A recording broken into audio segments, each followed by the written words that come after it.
আমরা জাকাত দিতে বাধ্য। সরকারি নিয়ম থাকলে আমাদের পিটিয়ে জাকাত নিতে পারবে।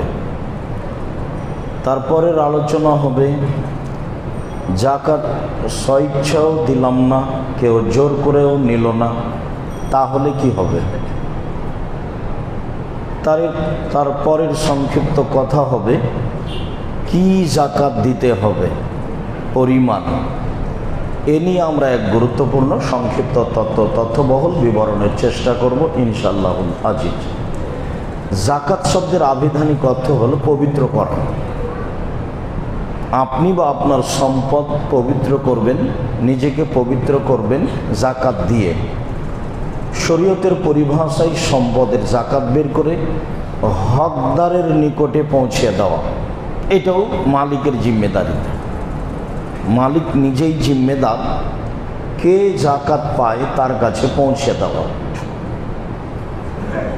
জাকাত একটি ফরজ বিধান। এ ব্যাপারে আল্লাহ তাআলা বলেন ফাকিমুস সালাতা ওয়া আতুজ যাকাতা ওয়া আতাসিমু বিল্লাহ। হে পৃথিবীর মানুষ, তোমরা সালাত আদায় করো, জাকাত প্রদান করো, আল্লাহকে শক্তভাবে আঁকড়ে ধরো। হুয়া মাওলাকুম, তিনি হচ্ছেন তোমাদের অভিভাবক। ফানিমাল মাওলা ওয়া নিমান নাসির, তিনি হচ্ছেন উত্তম অভিভাবক, তিনি উত্তম সাহায্যকারী। অভিভাবক হিসাবে যা করা লাগে মালিক হিসাবে তাতে তিনি উত্তম, আর সাহায্যকারী হিসাবে তিনি উত্তম, বেশ ভালো সাহায্য করতে পারে। অত্র আয়াতে আল্লাহ তাআলা মানুষকে সালাত আদায়ের জন্য আদেশ করেছেন আর জাকাত প্রদানের জন্য আদেশ করেছেন। আল্লাহ তাআলা অন্যত্রে বলেন আকিমুস সালাতা ওয়া আতুজ যাকাতা,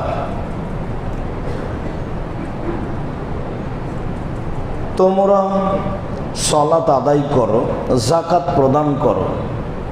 ওমা কাদ্দিমু লিআনফুসিকুম মিন খাইরিল্লাহ তাজিদুহু ইনদাল্লাহ, মিন খাইরিন তাজিদুহু ইনদাল্লাহ। পৃথিবীর মানুষ, তোমরা সালাত আদায় করো, জাকাত প্রদান করো, আর নিজের জন্য অগ্রিম পাথেও পাঠিয়ে দাও, যা তোমরা আল্লাহর নিকটে পেয়ে যাবা। কিছু দান খায়রাত করো, জাকাত প্রদান করো, যা তোমরা আল্লাহর নিকটে পেয়ে যাবা। এইটাও অর্থ সম্পদ। এ আদেশ আল্লাহ তাআলা করেন। আল্লাহ তাআলা বলেন খুয মিন আমওয়ালিহিম সাদাকাতান তুতাহিরুহুম ওয়া তুযাক্কিহিম বিহা। মুহাম্মদ সাল্লাল্লাহু আলাইহি সাল্লাম, আপনি মানুষের অর্থ সম্পদ হতে জাকাত বের করুন, জাকাত বের করে তাদের পবিত্র করুন এবং তাদের সম্পদকে পবিত্র করুন। জাকাত না দেওয়া হলে সম্পদ অপবিত্র থাকে, অর্থাৎ সেই খাদ্য খেয়ে ইবাদত করলে ইবাদত কবুল হবে না, সিয়াম রোজা কবুল হবে না, সালাত কবুল হবে না। অত্র আয়াতে আল্লাহ তাআলা শেষের অংশে বলেন সাল্লি আলাইহিম, মুহাম্মদ সাল্লাল্লাহু আলাইহি সাল্লাম, ওরা জাকাত দিলে আপনি তাদের জন্য একটু দোয়া করবেন। ইন্না সালাতাকা সাকানুল লাহুম, আপনার দোয়া তাদের জন্য নিরাপত্তার মাধ্যম। আপনি একটু দোয়া করে দিলে তারা নিরাপদে থাকবে আর তাদের অর্থ সম্পদ নিরাপদে থাকবে। যাদের হাতে জাকাত হস্তান্তর করা হবে তার জন্য জরুরি জিম্মেদারি একটু দোয়া করা, জাকাত দাতার জন্য। দোয়া করলে ব্যক্তিও নিরাপদে থাকবে, সম্পদও নিরাপদে থাকবে। এ কথা আল্লাহ তাআলা বলেন। আল্লাহ তাআলা বলেন অফি আমওয়ালিহিম হাক্কুম মালুম লিসাইলি ওয়াল মাহরুম। পৃথিবীর মানুষ, মনে রেখো তোমাদের সম্পদে নিঃস্ব মানুষের হক অধিকার রয়েছে। জাকাতের হকদার যিনি, তিনি হলেন আপনার সম্পদের অধিকারী ও মালিক। আপনি যদি হকদারকে জাকাত না দেন তাহলে আপনি হকদারের হককে মেরে খেলেন। মানে আপনি ফকির মিসকিনের টাকা মেরে খেলাম। বা এদেশের কওমি বেসরকারি মাদ্রাসার টাকা মেরে খেলাম, যা অনেক সময় দায়িত্বশীলেরা মেরে খায়। হয়তো বা মাদ্রাসার প্রিন্সিপাল বা সভাপতি বা কোনো মাওলানা টাকা মাদ্রাসার আয় করলো, উপার্জন করলো, তারপর খেয়ে ফেললো, তো 10-এর পয়সা খেয়ে ফেললো, মানে অসহায় মানুষের পয়সা খেয়ে ফেললো। তো আপনি যখন জাকাত দিলেন না, তখন আপনি অসহায় ফকির মিসকিনের টাকা খেয়ে ফেললেন, হক নষ্ট করে দিলেন। উপার্জন করেছি আমি, আবার হক নষ্ট করলাম আমি, এই কথা আল্লাহ তাআলা বলেন। আমার আর আপনার কিছু করার নেই। আল্লাহ তাআলা বলছেন যে তোমার সম্পদে নিঃস্ব মানুষের অধিকার রয়েছে, সেটা তুমি দিয়ে দিবা হিসাব করে। অন্যথায় তুমি নিঃস্ব মানুষের হক মেরে খেয়েছ, তখন বিচার দেরিতে হবে, সময়ের গতিতে আবারও হবে ইনশাআল্লাহ। এখন আপাতত মনে রাখবেন যে জাকাত না দেওয়া অপরাধের একটা অপরাধ হলো হক নষ্ট করা, যার বিচার পরে হবে। বিচারের মাঠে যারা হক নষ্ট করে তাদের বিচার পরে হবে। যারা এক জমি 10 বার 5 বার 2 বার বিক্রি করে তাদের বিচার পরে হবে। যারা মানুষের প্রতি জুলুম অত্যাচার করে তাদের বিচার পরে হবে। যারা মানুষের অর্থ সম্পদ লুটপাট করে জোর করে ভক্ষণ করে তাদের বিচার দেরিতে হবে। কতদিন দেরিতে হবে আল্লাহ ভালো জানে। যদি একদিন দেরি হয় তাহলে 50,000 বছর, আর যদি 3 দিন দেরি হয় তাহলে 1,500 বছর। অথচ বিচারের সময়কে আল্লাহ নবী উল্লেখ করেছেন 1 ওয়াক্ত ফরজ সালাত আদায়ের সমান। তো আমরা ধরে নিই 3 থেকে 5 মিনিট বা 7 মিনিট। একটা মানুষের বিচারের সময়সীমা 3 থেকে 5 মিনিট থেকে 7 মিনিট, একটা ফরজ সালাত আদায় করার সময়। অথচ আল্লাহ নবী এখন বলছেন, আল্লাহ তাআলা বলছেন যে ওর বিচার দেরিতে হবে, যেহেতু হক মেরে খেয়েছে ফকির মিসকিনের। পরবর্তীতে কথা পরে হবে ইনশাআল্লাহ।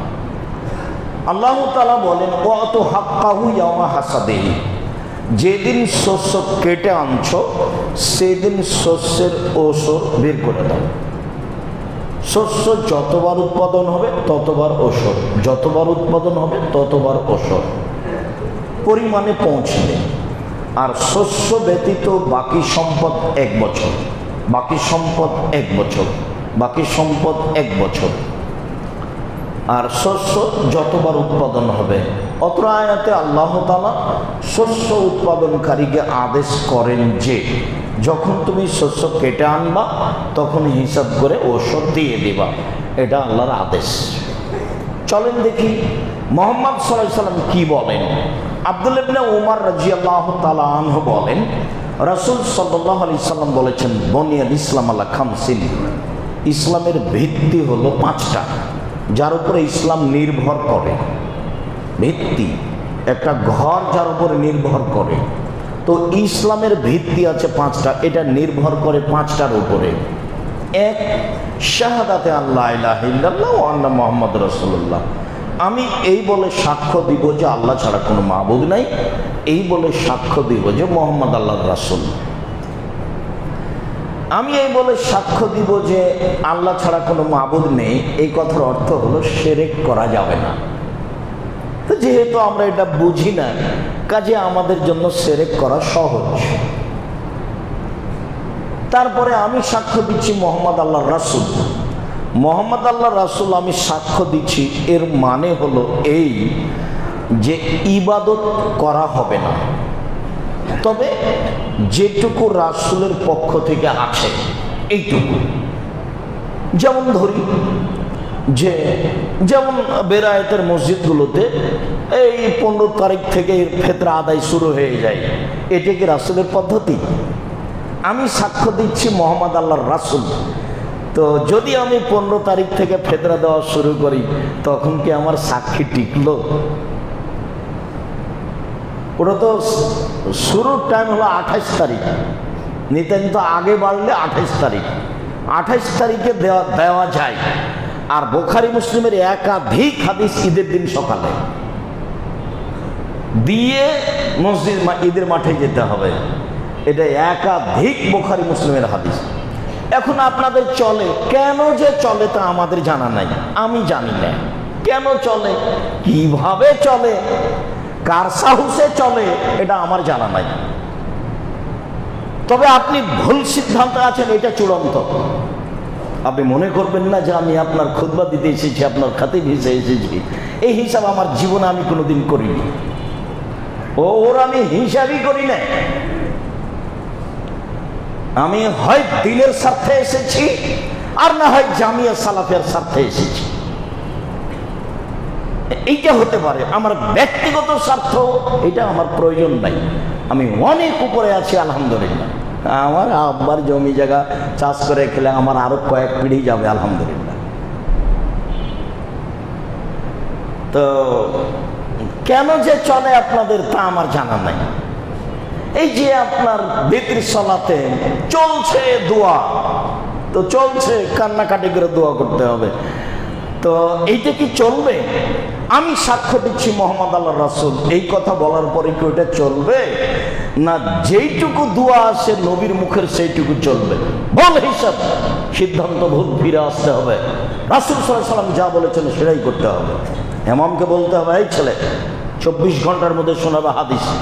আল্লাহ রাসূল কোনোতে ভিতরে কি দোয়া করতেন এর চুল কমাবেশ হবে না।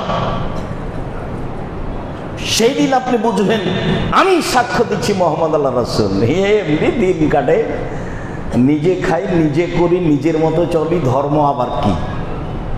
সম্মানিত দিনী ভাই বোন, বলছিলাম এরপরে সালাত আদায় করলো, এরপরে রমজান মাসে সিয়াম পালন করলো, যাকাত প্রদান করলো। এই হলো ভিত্তি। যাকাত একটা ইসলামের ভিত্তি, দিতেই হবে।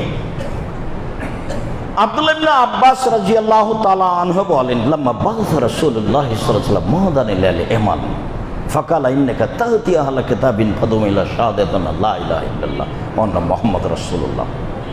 আব্দুল্লাহ ইবনে আব্বাস বলেন, যখন আল্লাহর নবী মুআয ইবনে জাবালকে ইয়ামানে পাঠালেন, তখন বলছেন, মুআয ইবনে জাবাল, ইন্নাকা তা'তি আহলা কিতাবিন, তুমি যাচ্ছ ইহুদি খ্রিস্টানের নিকট দাওয়াত দিতে। মুআয ইবনে জাবাল, তুমি যাচ্ছ ইহুদি খ্রিস্টানের নিকটে দাওয়াত দিতে। ফাদুম ইলা শাহাদাতিন লা ইলাহা ইল্লাল্লাহ ওয়া আন্না মুহাম্মাদুর রাসূলুল্লাহ, তোমার প্রথম বাক্য হবে, জনগণ বলবে আমি সাক্ষ্য দিচ্ছি আল্লাহ ছাড়া কোনো মাবুদ নেই, আমি সাক্ষ্য দিচ্ছি মোহাম্মদ আল্লাহর রাসূল। এইটা হবে তোমার প্রথম কাজ। ফাইনু মুতালিদা আলাইক, তারা যদি তোমার এটা মেনে নেয়, এইটা যদি তোমার মেনে নেয়, এটা এক, তাহলে তুমি বলবা যে আল্লাহ তাআলা 24 ঘন্টায় 5 ওয়াক্ত সালাত ফরজ করেছে। এটা হলো 2। 3, ফাইনু মুতালিদা আলাইক, এইটা যদি মেনে নেয়, তাহলে তুমি বলবা যে ইন্নাল্লাহ কাদ ফারাজা আলাইহিম সাদাকা তুখাযু মিন আগনিহিম ওয়া তুরাদ্দু আলা ফুকরাহিম, যে তোমাদের উপরে যাকাত ফরজ, ধনীদের নিকট থেকে নিতে হবে, গরিবদেরকে বন্টন করে দিতে হবে। আদায়কারী নিবে, নিয়ে গরিবদের মাঝে বন্টন করে দিবে, আপনি তাকে দিয়ে দিবেন। যদি আদায়কারী না থাকে, আপনি নিজে দিয়ে আসবেন। হাদিস বুখারী মুসলিম। অত্র বুখারী মুসলিমের 2টি হাদিসে প্রমাণ হয় যে আল্লাহর নবী যাকাত আদায়ের জন্য আদেশ করেছেন, যাকাত দিতে আদেশ করেছেন। আমরা খুব সংক্ষিপ্ত সময়ে বুঝলাম যে যাকাত দেওয়া ফরজ, দিতে হবে, বাধ্য আমি আর আপনি। এবার চলেন একটু মনটা খুশি করি, যাকাত দিলে কি হবে এইটা আগে শুনি, ভালো লাগবে। মহান আল্লাহ বলেন, ইন্নাল্লাযীনা আমানু ওয়া আমিলুস সালিহাত ওয়া আকামুস সালাতা ওয়া আতাউজ যাকাতা, নিশ্চয় যারা ঈমান আনলো, সৎ আমল করলো, সালাত আদায় করলো, যাকাত প্রদান করলো, লাহুম আজরুহুম ইনদা রাব্বিহিম, তাদের প্রতিদান রয়েছে তাদের প্রতিপালকের নিকটে, তাদের প্রতিদান রয়েছে তাদের প্রতিপালকের নিকটে। ওয়ালা খাউফুন আলাইহিম ওয়ালা হুম ইয়াহজানুন, বিচারের মাঠে তারা আশঙ্কিত হবে না, শঙ্কিত হবে না। কি যে হয়, কি যে হয়, কি যে হয়, সফল হব কি না, এরকম কোনো আশঙ্কা থাকবে না। ওয়ালা খাউফুন আলাইহিম, কোনো ভয় থাকবে না। তিনটে, এক প্রতিদান, দুই আশঙ্কা নেই, তিন কোনো ভয় নেই। এটা হলো জাকাতের ফজিলত। জাকাত দিলে লোকটা স্বাধীন থাকবে বিচারের মাঠে, কোনো সমস্যা নেই। মহান আল্লাহ বলেন ওয়াল মুকিমিনাস সালাতা ওয়াল মুতুনাজ যাকাতা ওয়াল মুমিনুনা বিল্লাহি ওয়াল ইয়াউমিল আখির, যারা পাঁচ ওয়াক্ত সালাত আদায় করে, যারা জাকাত প্রদান করে, যারা আল্লাহকে বিশ্বাস করে, পরকালকে বিশ্বাস করে, উলাইকা তারা এমন মানুষ, সানুতিহিম আজরান আযীমা, আমি তাদের বড় প্রতিদান দিব। যারা জাকাত প্রদান করে আমি তাদের বিচারের মাঠে বড় প্রতিদান দিব। এই কথা আল্লাহ তাআলা বলেন। আল্লাহ তাআলা অন্যত্রে বলেন ওয়াল্লাযীনা হুম লিয-যাকাতি ফাইলিন, যারা যাকাত প্রদান করে, উলাইকা হুমুল ওয়ারিসুন, এরাই হবে জান্নাতের মালিক। যারা যাকাত প্রদান করে এরা হবে জান্নাতের মালিক। আল্লাযীনা ইয়ারিসুনাল ফিরদাউসা হুম ফিহা খালিদুন, তারা জান্নাতুল ফেরদাউসের মালিক হবে, তারা তাতে চিরদিন থাকবে। এই কথা আল্লাহ তাআলা বলেন। যারা যাকাত প্রদান করবে তারা হবে জান্নাতের মালিক। ফরজ আদায় করতে আপনি বাধ্য, এটা আল্লাহর অতিরিক্ত দয়া। আপনার নেকি হলেও দিতে হবে, না হলেও দিতে হবে। চাঁপাই নবগঞ্জের ভাষা তো তুই তো দিবি, তোর বাপকে দিতে হবে। একটু পরে দেখেন পিটিয়ে আদায় করার কথা আসছে, তো দিতেই হবে। তো এখন আল্লাহর একটা অতিরিক্ত দয়া। আচ্ছা ঠিক আছে, যখন যাকাত প্রদান করলো তাহলে আল্লাহর পক্ষ থেকে সুসংবাদ কি, ওরাই জান্নাতের মালিক। আমি ওদেরকে জান্নাতুল ফেরদাউসের মালিক করে দিব, তারা সেখানে চিরদিন থাকবে। সবচেয়ে দামি জান্নাত হচ্ছে জান্নাতুল ফেরদাউস। অবশ্য এখানে কয়েকটা আমলের কথা আছে। সরাসরি জান্নাতুল ফেরদাউস পর একটাই আমল খাস, সেটা হলো সদাচরণ, ভালো চাল চলন। দল সংগঠন করলে ভালো চাল চলন টিকে না, আপনি পারবেন না। যখন আপনি দল করবেন, সেটা যেটাই হোক, ধর্মীয় হোক আর সামাজিক হোক, আপনি সদাচরণে টিকতে পারবেন না, এটা অসম্ভব। আপনি আমাকে একাই জিজ্ঞাসা করেন, কত আপনাকে আমি উদাহরণ দিতে পারি। এর কোনো পথ নেই। যতক্ষণ পর্যন্ত আপনার জেহেনটা খালি না হয়েছে, ততক্ষণ পর্যন্ত আপনি সদাচরণ ফিরিয়ে পাবেন না। আপনাকে একজনকে ভালো লাগে আর একজনকে ভালো লাগে না। কেন লাগে না? কেন লাগে না আপনাকে? আপনার সাথে যে আছে সে ভালো, যে সাথে নেই সে খারাপ। তা আল্লাহর নবী বলছেন, পৃথিবীর মানুষ শুনে রেখো, আমি জিম্মেদার ওই মানুষকে জান্নাতুল ফেরদাউস নিয়ে দিব, লেমান হাসানা খলকাহু, যে তার চাল চলনকে ভালো করলো। আপনি একটা মানুষের বদনাম করেন, তখন আপনি ভালো। আপনি একটা মানুষের বিরুদ্ধে লড়েন, তখন আপনি ভালো। একটা মানুষের বিরুদ্ধে বক্তব্য দেন, তখন আপনি ভালো। কেমনে হয় এটা? যার চাল চলন ভালো, আমি মুহাম্মদ সাল্লাল্লাহু আলাইহি সাল্লাম তাকে জান্নাতুল ফেরদাউস নিয়ে দেব। সম্মানিত দিনী ভাই বোন, বলছিলাম যাকাতের ফজিলত। চলেন দেখি রাসূল সাল্লাল্লাহু আলাইহি সাল্লাম কি বলেন। আবু হুরায়রা রাদিয়াল্লাহু তাআলা আনহু বলেন, যা আরাবিয়ুন ইলান নবী সাল্লাল্লাহু আলাইহি ওয়াসাল্লাম,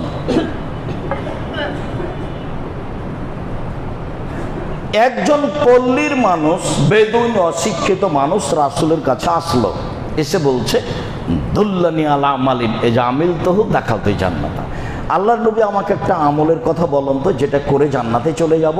এটা হলো জিজ্ঞাসা। আল্লাহ রাসূল একটা আমলের কথা বলেন তো। এই চালাই, হুড়াহুড়ি করছো কেন? আপনি ঘুমাচ্ছেন কেন? জায়গা পরিবর্তন করেন। স্বাভাবিকভাবে মসজিদে আসবেন না, প্রস্তুতি নিয়ে আসবেন। আর এমনি তো ফজরের সালাতের পরে ঘুমিয়ে গেছেন, কি সালাত আদায় করে নাই ঘুমাচ্ছেন নাকি? 8টা 10টা 11টা 12টা পর্যন্ত ঘুমিয়ে আছে। প্রস্তুতি নিয়ে থাকতে হবে। এটা জুমার খুতবা।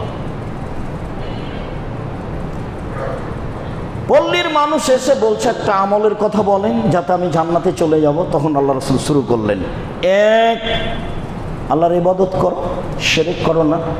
2 সালাত আদায় করো। 3 যাকাত প্রদান করো।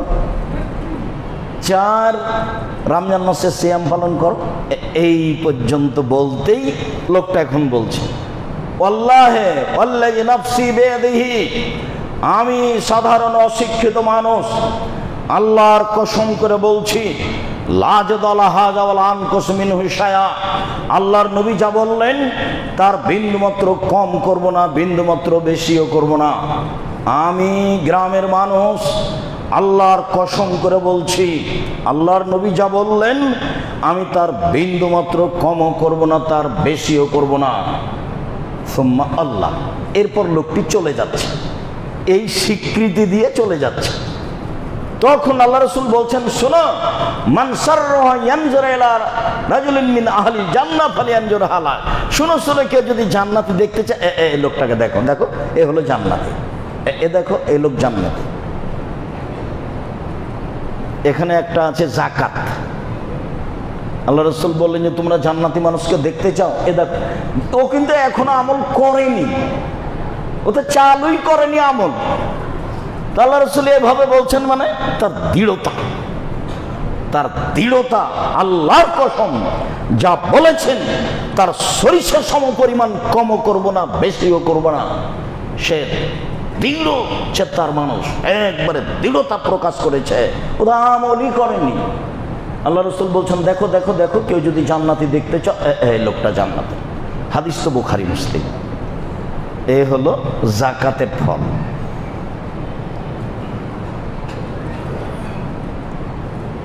জাবের রাদিয়াল্লাহু তাআলা আনহু বলেন, আমর ইবনে মুররাল জোহানি রাদিয়াল্লাহু তাআলা আনহু বলেন, একটা লোক এসে বলছে যে আল্লাহর নবী, ইন্নী আশহাদু আল্লা ইলাহা ইল্লাল্লাহ ওয়া আন্নাকা মুহাম্মাদুর রাসূলুল্লাহ, আমি সাক্ষ্য দিচ্ছি আল্লাহ ছাড়া কোনো মাবুদ নাই, আমি সাক্ষ্য দিচ্ছি আপনি আল্লাহর রাসূল। মুখের উপরে, রাসূলের মুখের উপরে। তারপরে বলছে, ওয়া সাল্লাতুল সালাওয়াতাল খামস, আমি 5 ওয়াক্ত সালাত আদায় করি।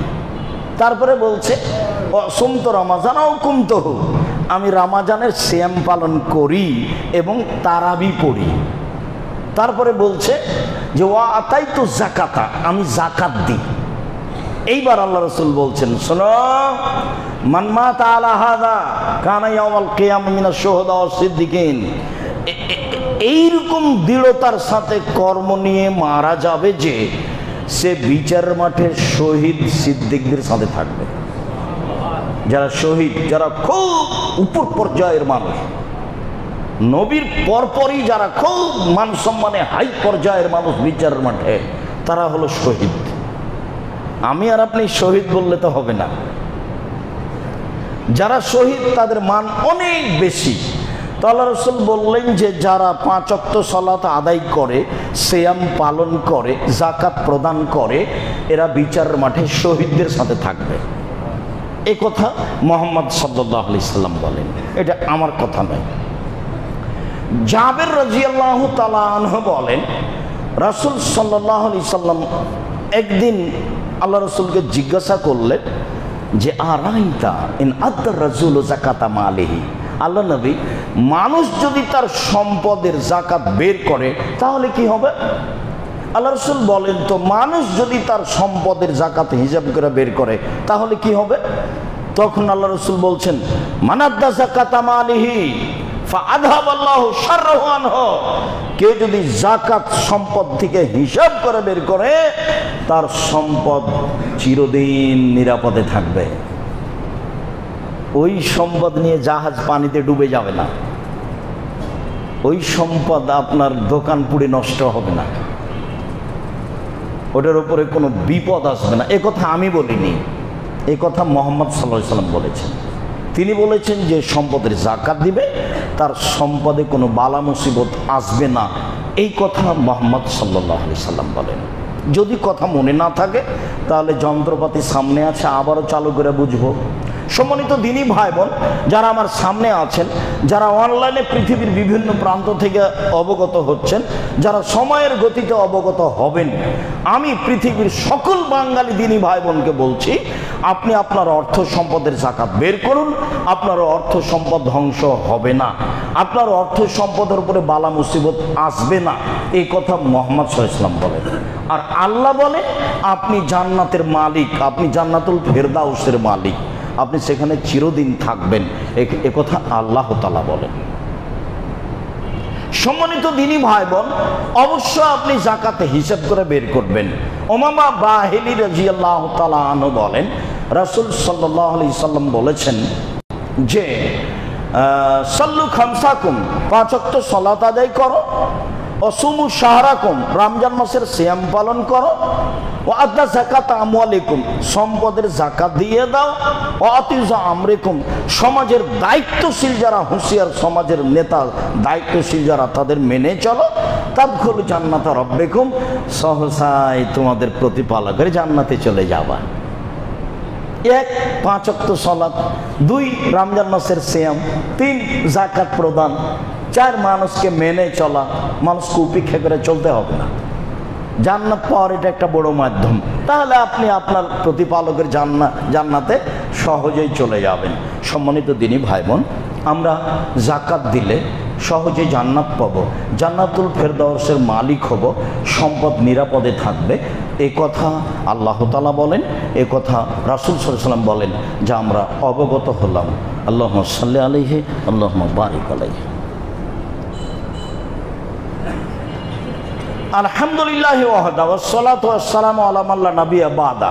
এখন স্বেচ্ছায় যাকাত দিলাম না, নেকির আশাও করলাম না, তাহলে কি হবে? তাহলে সরকারিভাবে যদি নিয়ম থাকে তাহলে আসবে, আমার হাতে রশি লাগিয়ে বেঁধে পিটিয়ে নিয়ে চলে যাবে, এটা চাইছি। প্রমাণ আবু হুরায়রা রাদিয়াল্লাহু তাআলা আনহু বলেন, লাম্মা তুফি রাসূলুল্লাহ সাল্লাল্লাহু আলাইহি ওয়াসাল্লাম উস্তুকলা আবু বকরিন বাদাহু, আল্লাহর নবী দুনিয়া থেকে বিদায় নিলেন আর আবু বকর রাদিয়াল্লাহু তাআলা আনহুকে খলিফা নির্বাচন করা হলো। ওয়া কাফারা মান কাফারা মিনাল আরব, তখন অনেকে বলল, হ্যাঁ সালাত আদায় করব, তবে যাকাত দেব না। নিজে কষ্ট করে পয়সা উপার্জন করে আবার যাকাত, মনে তো হচ্ছে দণ্ডি দিচ্ছি, লাখ লাখ কোটি কোটি টাকা যাকাত দেওয়া হয় এত পরিশ্রম করে উপার্জন করে। তো অনেকে বলল যে সালাত আদায় করব, যাকাত দেব না। এখন আবু বকর সিদ্দিক তো খলিফা, উমর রাদিয়াল্লাহু তাআলা বলছেন, কাইফা তুকাতিলুন নাস, মানুষের সাথে কিভাবে লড়াই করবেন? এখন মানুষের সালাত আদায় করবে, যাকাত দেবে না। যে আল্লাহ নবী বলেছেন, মান কালা লা ইলাহা ইল্লাল্লাহ ফাকাদ আসামা মিন্নি দিমাউহু ওয়া মালাহু আও মালাহু, যে ব্যক্তি বলেছে লা ইলাহা ইল্লাল্লাহ, তার সম্পদ নিরাপদে, সেও নিরাপদে, তাকে মারা যাবে না। এখন এরা যে সালাত আদায় করবে, যাকাত দেবে না, যে এরা লা ইলাহা ইল্লাল্লাহ বলেছে। এইবার আবু বকর সিদ্দিক বলছেন, এই এখন যেটুকু বলতে যাচ্ছি এটুকু ইতিহাসে আছে, মধ্যে একটা বাক্য, আনতা জাব্বার ফিল মুশরিক ওয়া খাওয়ার ফিল ইসলাম। বলেন কি ওমর, যেদিন আপনি মুশরিক ছিলেন সেদিন আপনি বীর পুরুষ ছিলেন, আজকে আপনি মুসলমান হয়েছেন, কাপুরুষ হয়েছেন। কাপুরুষ ভাষা ব্যবহার করছেন আবু বকর সিদ্দিক উমরের জন্য। অর্ধ পৃথিবীর খলিফা, কুশাগর বুদ্ধিজীবী রাজনীতিবিদ ওমর, যার কথা শুনলে মানুষের অন্তর কাঁপে, যার রাস্তা ছেড়ে দিত শয়তান, যার সামনে মেয়েরা এসে কথা বলার সাহস রাখতো না, এত বড় শক্তিশালী ইমানদার মানুষকে বলছেন আবু বকর সিদ্দিক বলেন কি আপনি যেদিন আপনি মুশরিক ছিলেন সেদিন আপনি বীর পুরুষ ছিলেন, আজকে আপনি মুসলমান হয়েছেন, কাপুরুষ হয়েছেন। আমি আবু বকর সিদ্দিক বলছি, আল্লাহ আল্লাহর কসম, আমি আবু বকর সিদ্দিক বলছি, আল্লাহ আল্লাহর কসম, আমি আবু বকর সিদ্দিক বলছি, আল্লাহ আল্লাহর কসম, লাউকাতুল মান ফাররাকা বাইনাস সালাতি ওয়াজ যাকাতে ফাইনাজ যাকাতা হাকুল মালে, যারা সালাত আদায় করবে যাকাত দেবে না, আমি তাদের বিরুদ্ধে যুদ্ধ চালিয়ে যাব, মারব না হয় মরব, আমি তাদের বিরুদ্ধে যুদ্ধ চালিয়ে যাব, পিটিয়ে যাকাত আদায় করব, মরব না হয় মারব। এটা আল্লাহর হক, এটা বের করতেই হবে আমাকে যে কোনো মূল্যে। শুধু তাই নয়, আপনি শুনে রাখুন, আল্লাহে আল্লাহর কসম, আল্লাহ আল্লাহর কসম, লাউ মানাউনি আনাকান কান ইয়াদুনা ইলা রাসূলিল্লাহ সাল্লাল্লাহু আলাইহি ওয়াসাল্লাম লা কাতালতুহু আলাইহা। মনে রাখবেন আপনি, রাসূলের যুগে মানুষ গরু যাকাত দিতে এসে গরুও দিয়েছে, রশিও দিয়েছে।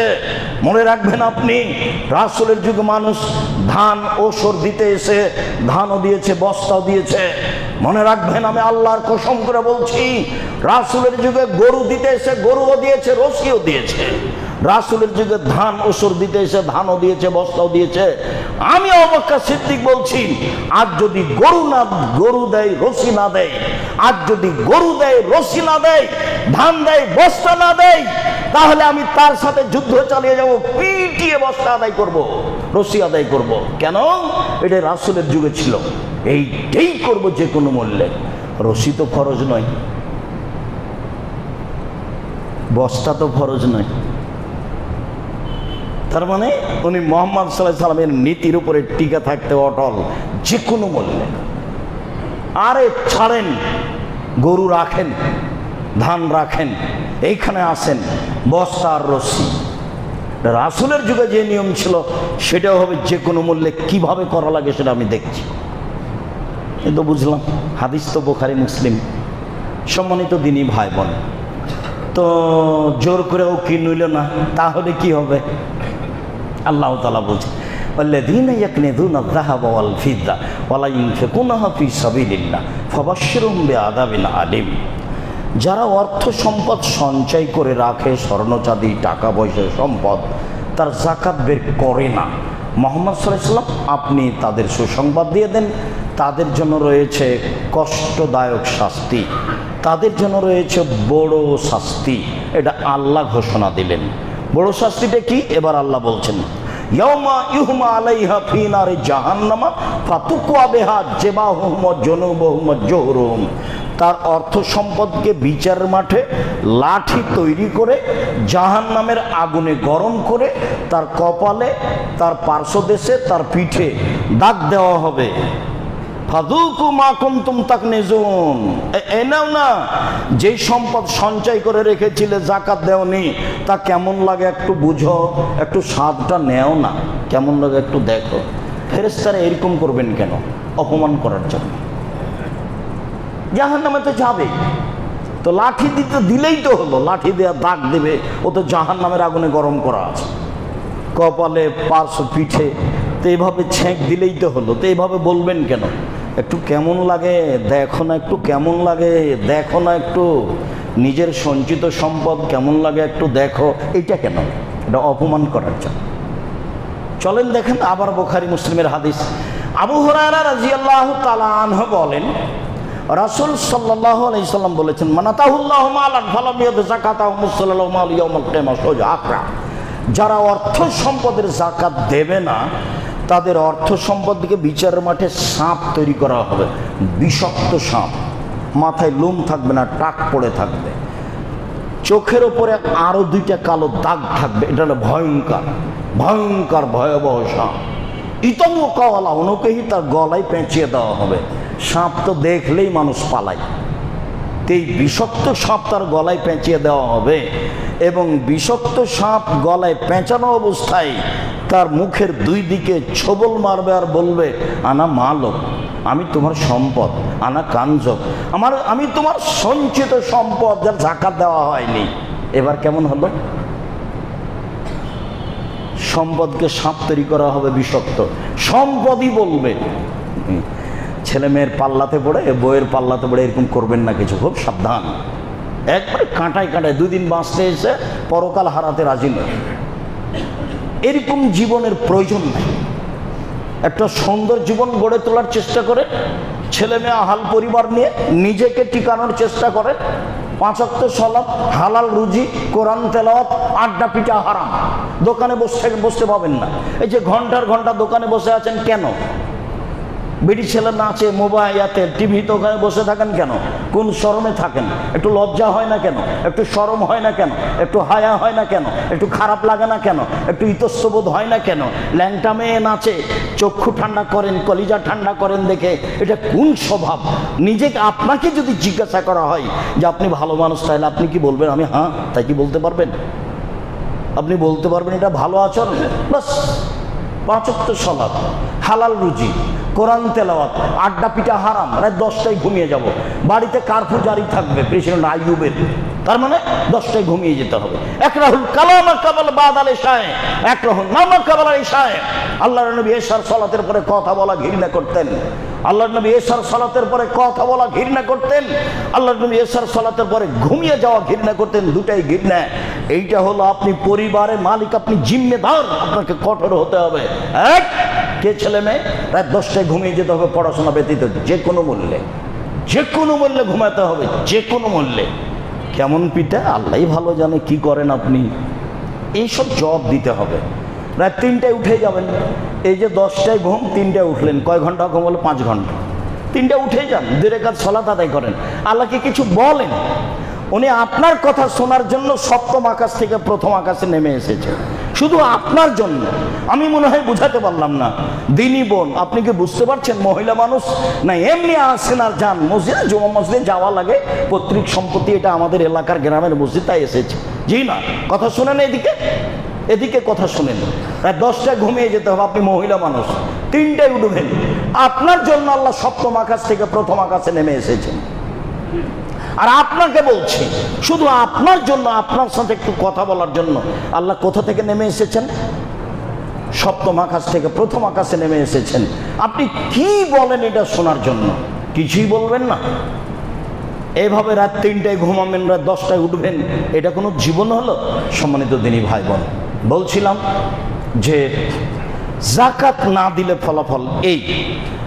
উমামা বাহেলি রাদিয়াল্লাহু তাআলা আনহু বলেন, মামিন রাজুলিন তাকুনুল্লাহু ইয়াবলুন ওয়া বাকারাতুন গানাম লা ইউদ্দি হাক্কাহা, যার গরু, পশু, উট আছে, গরু আছে, ছাগল আছে, যাকাত দিল না, ফাউতিয়ে বিহি ইয়াউমাল কিয়ামা, তাহলে বিচারের মাঠে উট, গরু, ছাগলকে নিয়ে আসা হবে। ফাআযমা মাকানা আসনামাহু, ও বিচারের মাঠে যখন আসবে তখন আরো মোটা তাজা উঠ হবে, আরো মোটা তাজা গরু হবে, আরো মোটা তাজা ছাগল হবে। তাতা হবে আকফাফেহা, পা দিয়ে ডলতে থাকবে মালিককে। তান্তা হবে করুনেহা, শিং দিয়ে গুতাতে থাকবে। এলে ইয়াউমিল কিয়ামাহ তাইজাবান নাস, কিয়ামত যতদিন বিচার না হবে ততদিন। তো আপনি তো মানুষের হক মেরে খেয়েছেন, বিচার তো পরে হবে। যারা জমি জোর করে দখল করেছে তাদের তো বিচার পরে হবে। সন্ধ্যা হতে হতে জমি ফেরত দিতে হবে, সন্ধ্যা হতে হতে জমি ফেরত দিতে হবে। জোর করে ক্ষমতা দেখে 1 মিনিট বাঁচবেন না। দেশের নেত্রীকে দেখে হিসাব হয় না 45 মিনিট সময়, তো হিসাব তো হওয়া উচিত। ক্ষমতা থাকে না, সতর্ক হওয়া উচিত, শিক্ষা নেওয়া উচিত। ফেরাউন তো অনেকদিন আগের কথা, এখন তো ঘরের কথা। ফেরাউন তো অনেক আগের কথা, তাও তো ফেরাউন পানিতে ডুবলো, ভাসলো, একটু সময় পেয়েছিল। কতক্ষণ যে সময় পেল, বলছে যে আমি মেনে নিলাম সে আল্লাহকে, যে আল্লাহ বানু ইসরায়েলের মুসার আল্লাহ, আমি একজন মুসলিম। ঘোষণা দিচ্ছে ফেরাউন, ঘোষণা দিচ্ছে ফেরাউন মরার সময়তে পানিতে, যে আমি সে আল্লাহকে মেনে নিলাম যেটা বানি ইসরায়েলের আল্লাহ, যেটা মুসার আল্লাহ। আমি ফেরাউন ঘোষণা দিচ্ছি আমি মুসলিম, ঘোষণা দিচ্ছি আনা মিনাল মুসলিমিন। তখন আল্লাহ বলছেন, ও এখন তারপরে যা আছে আছেই, শিক্ষা নিতে হবে। আমার আপনার জন্য এগুলো ঘটনা, আমাকে আপনাকে শিক্ষা নিতে হবে। সম্মানিত দিনী ভাই বোন, তো পশু প্রাণী এই আরেকটু এখনো কান জাহাদিকুম ইয়াউমাল কিয়ামা সোজা আকরা, বিচারের মাঠে এই বিষাক্ত প্রাণীগুলি, বিচারের মাঠে বিষাক্ত প্রাণীগুলি হবে, এই বিচারের মাঠে সম্পদগুলি হবে বিষাক্ত প্রাণী সাপ। বিচারের মাঠে সম্পদগুলি হবে বিষাক্ত প্রাণী সাপ। এফিরুমিনহু সাহেবহু, যখন সাপ তাকে দংশন করতে আসবে তখন মালিক পালাতে থাকবে, পালাতে থাকবে, পালাতে থাকবে। বহু সাপ পিছে পিছে দৌড়াবে, সাপ পিছে পিছে দৌড়াবে। আপনি জানেন মানুষের শেষ চেষ্টা কি? মানুষের শেষ চেষ্টা হাত দিয়ে নিজেকে বাঁচাতে থাকে। হঠাৎ করে দেখবেন যে হাত ভেঙে গেছে রিক্সার সাথে লেগে, ও বুঝতে পারেনি, তার মানে হাত দিয়ে নিজেকে বাঁচাচ্ছিল। গাড়ি এসে অ্যাক্সিডেন্ট হয়েছে, দেখবেন যে হাত ভেঙে গেছে। কিভাবে? মানে গাড়ির থেকে নিজেকে বাঁচাতে চাচ্ছিল, অথচ বাঁচাতে পারবে না গাড়ি থেকে, ভ্যান থেকে, মোটরসাইকেল থেকে। কিন্তু শেষ চেষ্টা কি করেছিল? হাত দিয়ে নিজেকে বাঁচাতে চেয়েছিল। আল্লাহ নবী বলছেন, ও যখন আর দৌড়িয়ে সামলাতে পারবে না, সাপ যখন পাশে চলে এসেছে, তখন হাত দিয়ে ঘুরে উল্টে নিজেকে ঠেকাবে। এইভাবে হাত দিয়ে ঠেকাবে, ঠেকানোর সাথে সাথে হাত দুটি তো সাপের মুখে ঢুকে যাবে। আপনার সামনে অবস্থা নকল করলাম। সম্মানিত দিনী ভাই বোন, সম্পদ লাঠি তৈরি করা হবে এবং জাহান্নামে গরম করে অবস্থায় সম্পদ বিষাক্ত সাপ তৈরি করা হবে, গলায় পেঁচিয়ে দেওয়া হবে, ছবল মারতে থাকবে। সম্পদ যদি পশু প্রাণী হয় তাহলে যা ছিল তার চেয়ে মোটা হয়ে আসবে, পা দিয়ে ডলতে থাকবে এবং শিং দিয়ে গুতাতে থাকবে। কুল্লামা জাজাত ওখরাহা রুদ্দাত আলাইহি উলাহা, শেষটা যখন পা দিয়ে ডলে শিং দিয়ে গুতিয়ে চলে যাবে তখন প্রথমটা আবার আসবে। শেষটা যখন চলে যাবে প্রথমটা আবার আসবে। হাত্তা ইউকজাবেনান নাস, যতদিন পর্যন্ত মানুষের মাঝে বিচার শেষ না হচ্ছে ততদিন চলতে থাকবে। এমনটা মনে হচ্ছে যে যাকাত দেবে না যারা, তাদেরই বিচার পরে হবে, একবারে শেষ। এও জালেম। একটা লোক মানুষের টাকা মেরে খেয়েছে, তো আপনিও ধনী ওইও ধনী, তাহলে দুটা একই রকম নয়। আপনি এই জমি নিয়েছেন, আরেকজন ক্ষমতার বলা আরেকজন দখল করলো, আপনি চেষ্টা করেছেন, আপনার ক্ষমতা আছে, কিন্তু ফকির মানুষ তো নিঃস্ব মানুষ, অসহায় মানুষ, আপনি তার টাকা মেরে খেলেন, তাহলে এটা বেশি কঠিন হয়ে গেল। এই বিচারটা পরে হবে, যা রাসূল সাল্লাল্লাহু আলাইহি ওয়াসাল্লাম বলছেন। সম্মানিত দিনী ভাই বোন, এই আলোচনার শেষ কথাটি কুল্লুল্লাহ মিন নাবাতা মিনাস সুহতি কানাতে নার আওলা বিহি, যাকাত দেওয়া হয়নি এমন সম্পদ খেয়ে বাঁচে যারা, তারা জাহান্নামে যাবে। এমন সম্পদের গোশত যেটা বাড়ে গায়ে, ছেলে মেয়ে আপনার স্ত্রীর সবার, সেটুকু হলো জাহান্নামের গোশত, জাহান্নামের অংশ।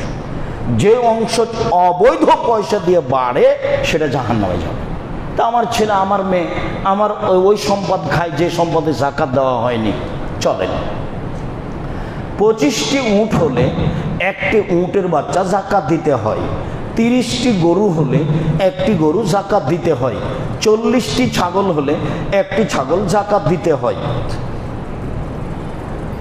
7.5 ভরি স্বর্ণ হলে বাজার বিক্রি মূল্য জিজ্ঞাসা করে, বিক্রি মূল্য আপনার স্ত্রীর, আপনার মেয়ের আছে, আপনার মেয়ে আপনার সাথে আছে, তো আপনারই, আপনার স্ত্রী আপনার মেয়ের সব মিলে যেটা ব্যবহার গায়ে গলায় হাতে আছে, সব মিলে যেটা জমা আছে, সব মিলে যদি 7.5 ভরি হয়, বাজারে জিজ্ঞাসা করতে হবে বিক্রি মূল্য কত, হিসাব করে শতকরা 2.5 টাকা যাকাত দিতে হবে, দিতেই হবে। 52.5 তোলা রূপা, 52.5 তোলা রূপা হলে বাজার মূল্য জিজ্ঞাসা করে শতকরা 2.5 টাকা যাকাত দিতে হবে। 52.5 তোলা রূপা, 52.5 তোলা রূপা হলে বাজার মূল্য জিজ্ঞাসা করে শতকরা 2.5 টাকা যাকাত দিতে হবে।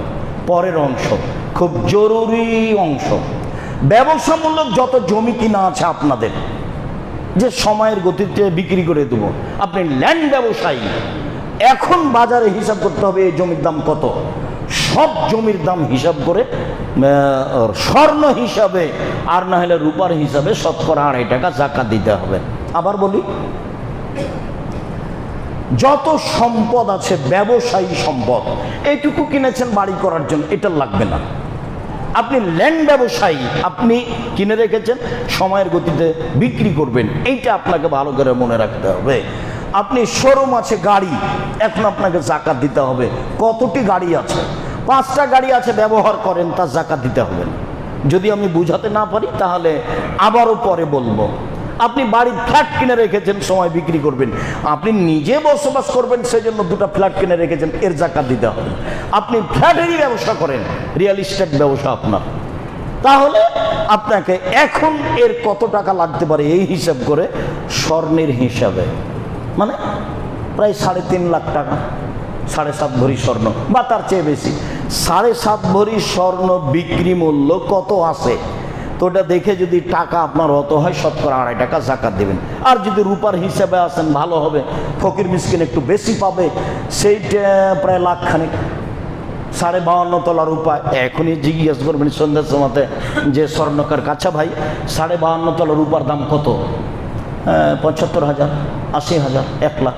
হ্যাঁ, আপনার টাকা যখন এই স্বর্ণ বিক্রি করে 1 লাখ হয়ে যায় তো দিতে হবে 7.5 ভরি বিক্রি করে যা হয়, বা রূপা বিক্রি করুন বাড়ির টাকা। এবার চলেন, ডিপিএস খোলা আছে তার টাকা, দোকান বরাদ্দ দেওয়া আছে তার টাকা, আপনার ঋণ দেওয়া আছে সহজেই পাওয়া যাবে তার টাকা, ব্যাংকে জমা আছে এই টাকা, সব মিলে যদি 7.5 ভরি স্বর্ণ সমমূল্য হয়, সব মিলে যদি 52.5 তোলা রূপা সমমূল্য হয়, তাহলে শতকরা 2.5 টাকা জাকাত দিতে হবে। আবার বলি, ডিপিএস খোলা আছে, ব্যাংকে টাকা আছে, ঋণ দেওয়া আছে পাওয়া যাবে, দোকান বরাদ্দ দেওয়া আছে, তো সব মিলে যোগ করেন। এখন দেখেন 52.5 তোলা রূপা সমান হয় নাকি, যদি হয় তাহলে শতকরা 2.5 টাকা জাকাত দিতে হবে।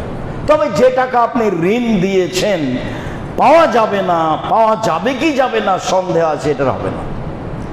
যারা কোটি কোটি টাকা লোন নিয়ে ব্যবসা করছে তাদের সব টাকার জাকাত দিতে হবে, এর উপরে ওই পূর্ণ মালিকানা আছে। এদেশের তা আবার আর একটা সুবিধা যে এক সময় সব টাকা তা ব্যাংকার বোঝানো লাগে না, যেটুকু দেখছেন সেটুকু তো গতির ব্যাপার। কাজেই যত টাকা ঋণে নিয়ে এসছে সব টাকার জাকাত দিতে হবে, দিতেই হবে।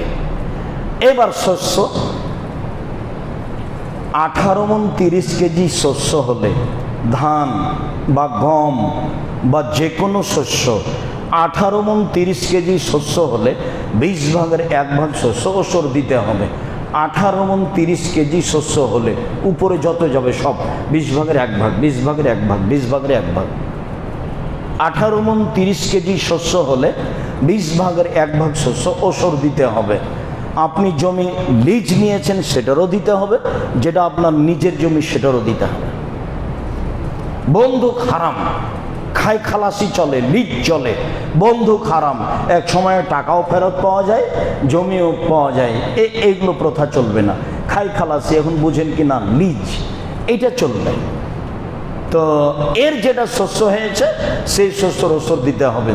বেগুনের ওসর নেই, কলার ওসর নেই, আলুর ওসর নেই, সবজির ওসর নেই, এই দেশের ফলমূলের ওসর নেই। আছে আঙ্গুর, আছে খেজুর, এগুলো মূলত শস্য ওই দেশে, আর এগুলো থাকে অনেক দিন। সম্মানিত দিনী ভাই বোন, এবার আমরা আলোচনার শেষে চলে আসলাম। শেষে এসে বলছি, রমজান মাস একটু মূল্যায়ন করার চেষ্টা করেন। মূল্যায়ন করতে হলে কম খেতে হবে আর কম ঘুমাতে হবে, তাহলে কিছু মূল্যায়ন করা যাবে। বেশি খেলে বেশি ঘুমালে মূল্যায়ন করা যাবে না। এরপরে রমজান মাসের 2টা কাজে সবসময় ব্যস্ত থাকতে হবে। দান যেভাবে সহজ, যেভাবে সম্ভব। ফকির মিসকিন যে চাইতে এসেছে, ফকিরকে যে চাই, মিসকিনকে যে চাইতেও পারে না, সংসারও চলে না, ও আবার বাড়ির পাশে আছে, ওর সাথে আপনার আবার ঝগড়া, এরপরও দিতে হবে। মিসকিনকে যে বাড়ির পাশে আছে, চাইতেও পারে না, সংসারও চলে না, সেখানে দিবেন, ওসর জাকাত দেন, দান করেন।